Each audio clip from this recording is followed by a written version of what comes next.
how do you, today it's so, there's cutthroat competition. Everybody's into the race, trying to get ahead of the other. There's so much of pressure within everybody who's out there working of all kinds.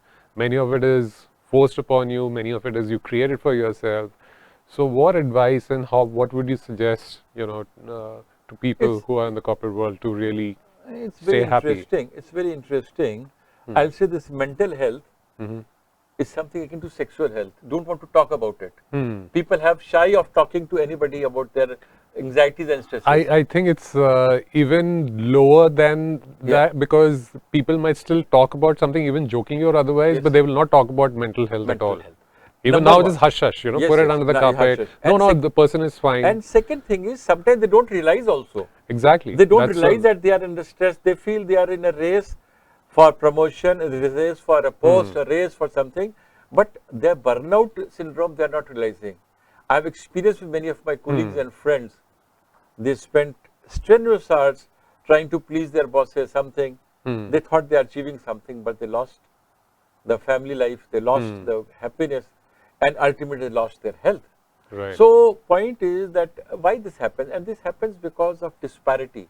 Somehow the management also is not aware of this thing. Of course, of late, after Corona and otherwise, people are becoming more and more aware of this mental health issues.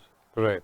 But recently, I'm reading a WHO report. That more than 12 million man days are lost per year on stress, anxiety. Yeah. And it translates trillions of rupees or dollars for that matter.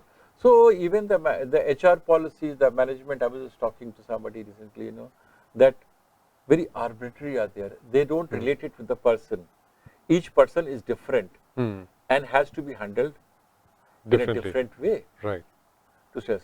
I can cite so many examples from my personal life experience in working corporate, but I think we'll increase that. It will be sure, I know that could be I will not separate. Discuss it. But yes, what I'm trying to say is, it is equally, management is equally responsible as individuals. That now of late people are talking of mental health in corporate world, in HR, emotional healing, emotional quotient. All these are being discussed, but still more needs to be done, I would like to say. I totally agree with that. Support to empower. World Mental Health Day Mega Workshop.